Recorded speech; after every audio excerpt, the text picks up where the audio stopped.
Bonjour à tous, moi c'est Manon Palassi, j'ai 19 ans mais je suis plus connue sur Instagram sous le pseudo de Kermaron. Du coup, moi je vulgarise l'histoire réunionnaise sur Instagram, en particulier l'époque du marronnage, même si c'est vrai que parfois ça m'arrive de parler de l'actualité qui se passe dans le monde ou en France dans mes stories. Mais vraiment je suis axée sur le marronnage qui pour moi c'est une époque trop peu connue par notre population, alors que je pense vraiment que cette partie de notre histoire est l'une des plus importantes et des plus édifiantes. Parce qu'au fil de mes recherches, je me suis rendu compte que le marronnage, c'était pas qu'un phénomène de fuite des esclaves vers les hauts de la Réunion, comme on peut l'avoir en tête dans notre imaginaire. C'était vraiment tout un système de micro-sociétés qui fonctionnait en autonomie et qui faisait plusieurs actes révolutionnaires pour essayer de faire fuir les colons de l'époque, voilà. Mon père c'est un petit caf de Sainte-Anne et ma mère c'est une petite yab de Salazie. Mais moi j'ai surtout vécu dans l'ouest de l'île, à Trois-Bassins. On va dire que l'histoire commence vraiment en septembre 2020. Je quitte mon île à 17 ans pour vivre à Paris seule. Et alors que j'avais jamais voyagé de toute ma vie. Et ça a été un espèce de choc des cultures ou je sais pas trop, mais vraiment je sais que ça a été vraiment une année compliquée pour moi. Parce que là-bas à Paris, j'étudie la culture antique et le monde contemporain. Ça veut dire que c'est vraiment, on va dire, l'histoire de l'Europe. Je me rendais compte au fur et à mesure que j'avais absolument aucune connaissance sur l'histoire de mon île. Je connaissais même pas l'année du peuplement, vraiment je connaissais rien alors que vous me posez des questions sur la Seconde Guerre mondiale, Première Guerre mondiale, je vous donne les dates. Pareil pour l'Antiquité gréco-romaine, donc j'étais face à un mur, celui de l'ignorance.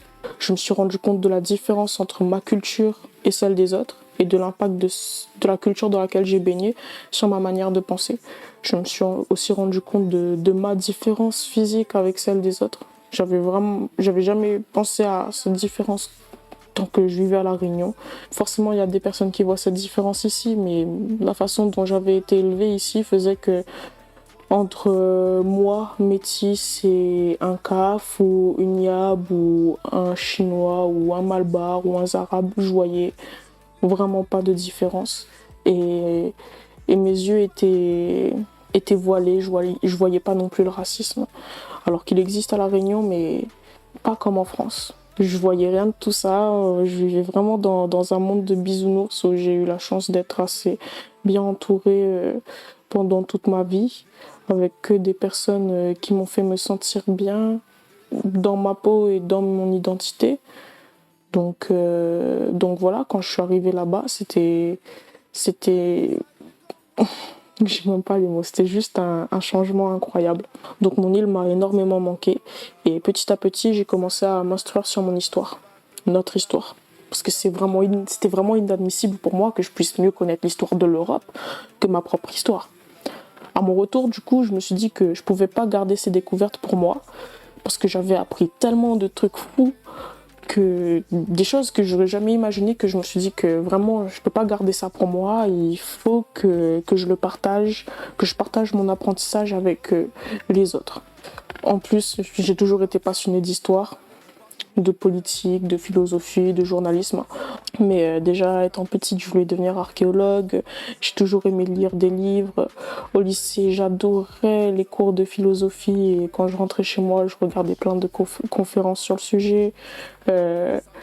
J'ai beaucoup d'estime pour les journalistes. Pour moi, c'est vraiment une profession, quand on la fait bien, qui est vraiment édifiante parce qu'on apporte quelque chose à l'édifice de la démocratie.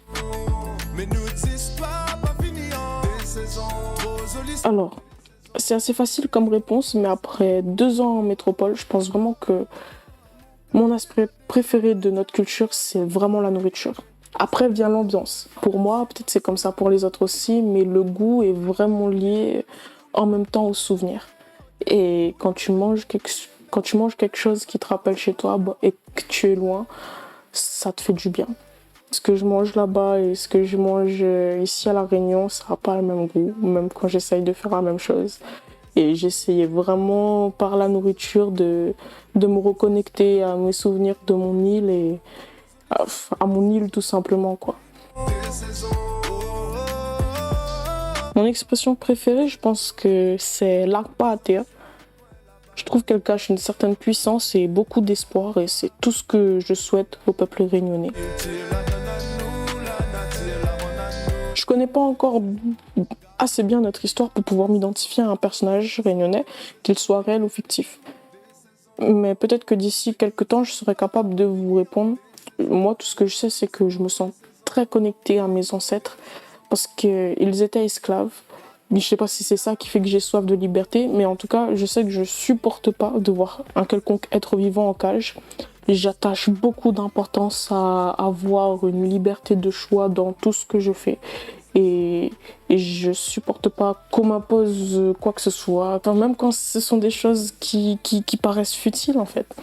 Déjà au lycée, je me mettais en colère quand on avait des restrictions vestimentaires, mais juste le fait de savoir qu'on m'interdisait quelque chose, et même jusqu'à maintenant, alors que, on va dire, j'ai pris un peu de plomb dans la tête, quoi, ça me dérange tout particulièrement.